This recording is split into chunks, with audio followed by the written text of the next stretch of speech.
Today's episode is sponsored by Newspapers.com, the largest online newspaper archive.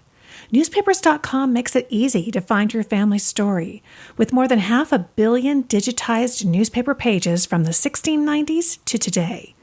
Search for obituaries, marriage announcements, birth announcements, photos, and more in papers from across the United States, the UK, Canada, and beyond, stretching back 3 generations. For listeners of this podcast, Newspapers.com is offering 20% off a Publisher Extra subscription. Just use the coupon code FamilyTreeMagazine at checkout. That's code FamilyTreeMagazine, all one word, for 20% off Publisher Extra. Welcome to Family Tree Magazine's Best Websites podcast. This is the podcast devoted to finding the best websites to help you with your genealogy research. I'm Lisa Louise Cook. Attending Family Search's RootsTech conference in person in Salt Lake City is an exciting experience for any genealogist. However, that experience doesn't have to end there. The RootsTech website at familysearch.org/RootsTech features on-demand videos throughout the year. And here to tell us more about it is Jen Allen, the Director of Events at Family Search. Hi, Jen. Hi, Lisa. Thanks so much for having me today. Thanks for joining us. You know, the RootsTech conference covers just about every topic in genealogy, and it features so many experts from around the world. And I know you've captured so much of that in video content. Tell us about the scope of the video content that you have over at the website. Yeah, thank you. We are so excited really about this on-demand library that we have been trying to curate over the last few years, really, since the pandemic, and we went to an all virtual event. It allowed us to really look at what is available online.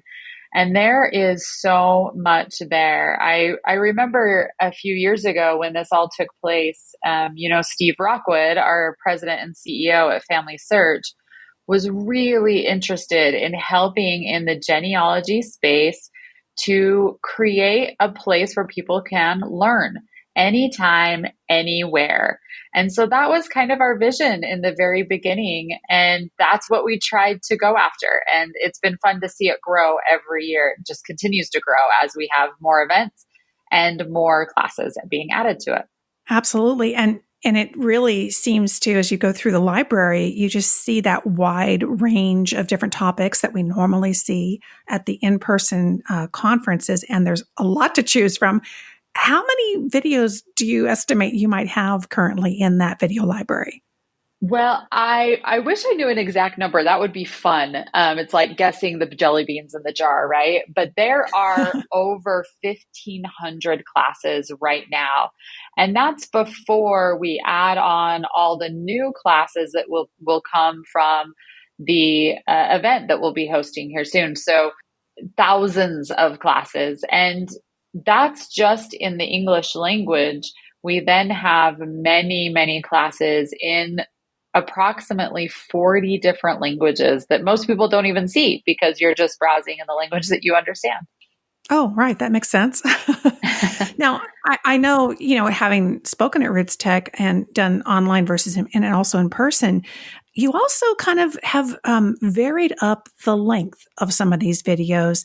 And I imagine that's also just accommodating people's interest in quickly getting to the kinds of answers that they're looking for. Can you tell us a little bit about what we can expect to see in terms of length of the videos? Yeah, this was a big test for us right in the beginning. But as you know, in this fast-paced world where our children are, consuming content at such a rapid pace, we wanted to test out in the family history and genealogy space what a faster, quicker class would look and feel like. We are all used to the standard 60-minute, sometimes even 90-minute class sessions that help you in the genealogy space. So we tested that, and we've really learned that some topics, some subjects can be taught in a quicker and shorter time length. And so that's been a really interesting thing as we've really kind of tried to innovate in that space and learn what works. We've also learned that some topics cannot be taught in a 20-minute class Right. session. And so it really just depends on that content, on how deep you want to go. But there are a lot of people out there that they're not ready to go deep that far on one certain topic. They want kind of more the surface level and have a general understanding before they go deep. So it's been a really good learning. We've learned a lot. There are a lot of people out there that really enjoy those shorter sessions, even the really short tips and tricks sessions that are more 8 to 12 minutes. Right. Now, you mentioned that, of course, the current conference is going to happen live here in just, it may have already happened for some of those who are listening, down the road. But after the event is over, you take the things that were captured on video and get them into the library. So about how long do the videos stay on? Like how far back can we reach into the archive, and how long would we expect the current slate of videos that are coming on to stay on the website? That's a great question. Right now, we are tentatively planning on all classes being on the site for around 3 years. But I will kind of give this caveat that we have a group of people that continue to watch it. If it becomes outdated or, irrelevant, then it might drop off sooner. But again, it's only if it kind of meets those standards of it's not applicable anymore. So you can expect sessions to be around for around 3 years. And the content that you see that will come from the new event will be available almost immediately after it's taught at the in-person event in Salt Lake City. And you'll be able to see that content all year long. And like I said, at one point we thought maybe we'll only keep the content up for that year until the next year's event, but quickly realized that that's not necessary. We might as well keep the content there if it's relevant for around 3 years. So that's the current plan.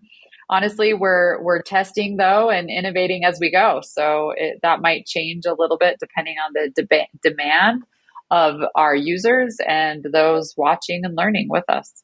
And of course, many people will be doing that online, and they can do that for free. Will all of the online videos and live sessions, because some of those are actually being done live, will those all also stay on the website?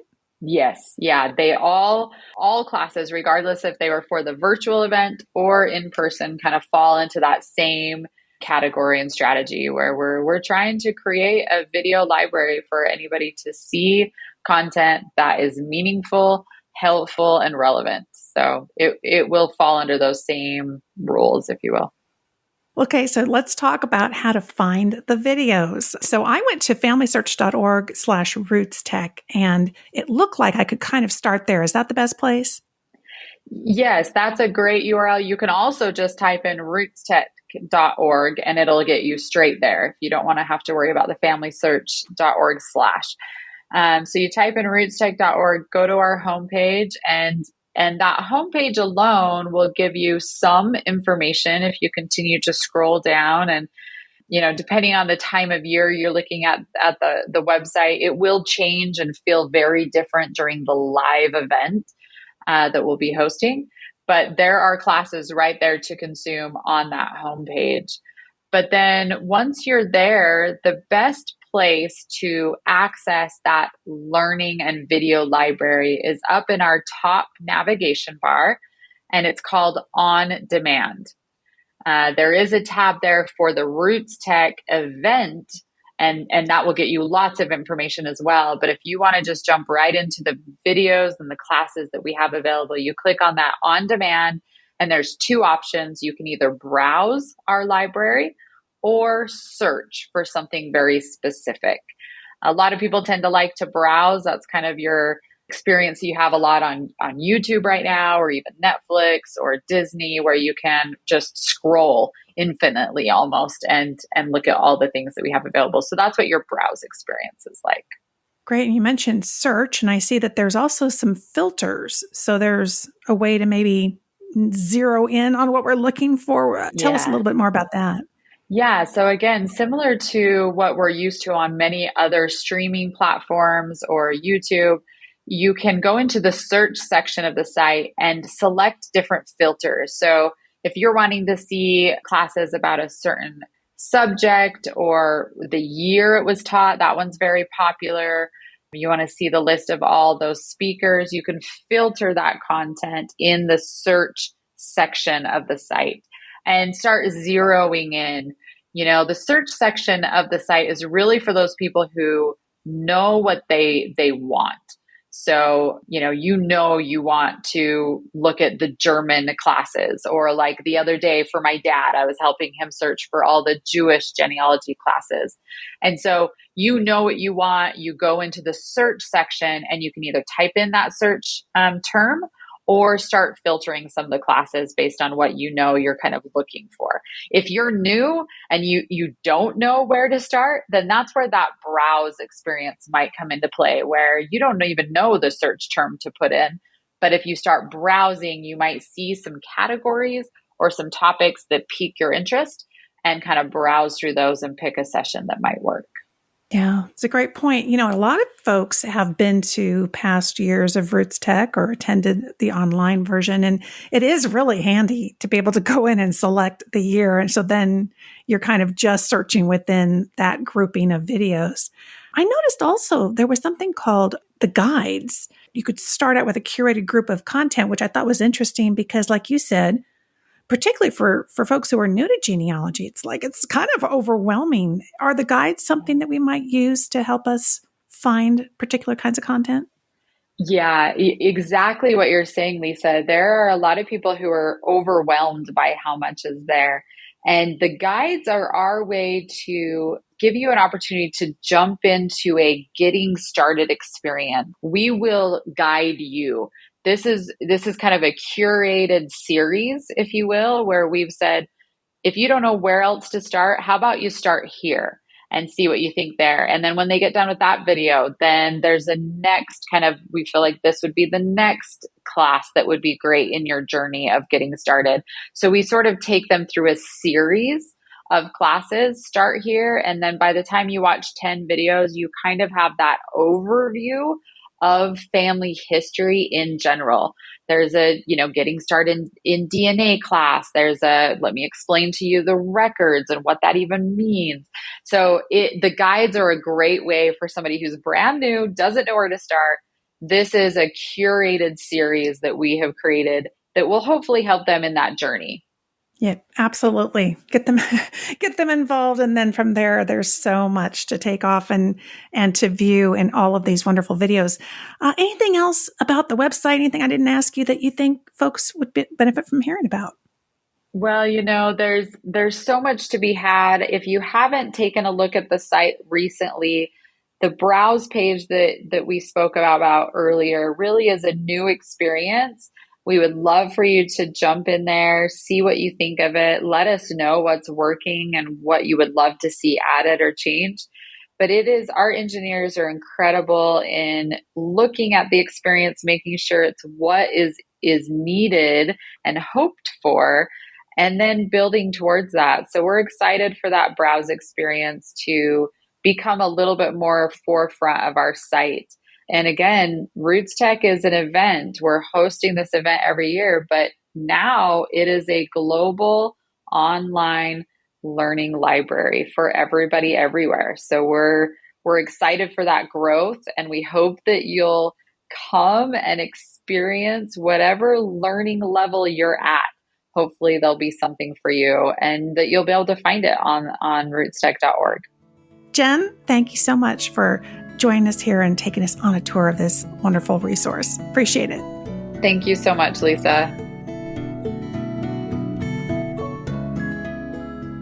Thanks for joining me for the Family Tree Magazine Best Websites podcast. I will have links on our show notes page for everything that we talked about today with Jen Allen. You can find the show notes at familytreemagazine.com/podcast. If you haven't had a chance to do so already, we would very much appreciate it if you would leave us a 5-star review in your favorite podcast app. And if you're new to this show, be sure and go check out our other podcast. It's Family Tree Magazine. You can search for that again in your favorite podcasting app. I'm Lisa Louise Cook, and you can visit me at my website, genealogygems.com. There you will find the Genealogy Gems podcast and a link over to our Genealogy Gems YouTube channel. Until next time, have fun climbing your family tree.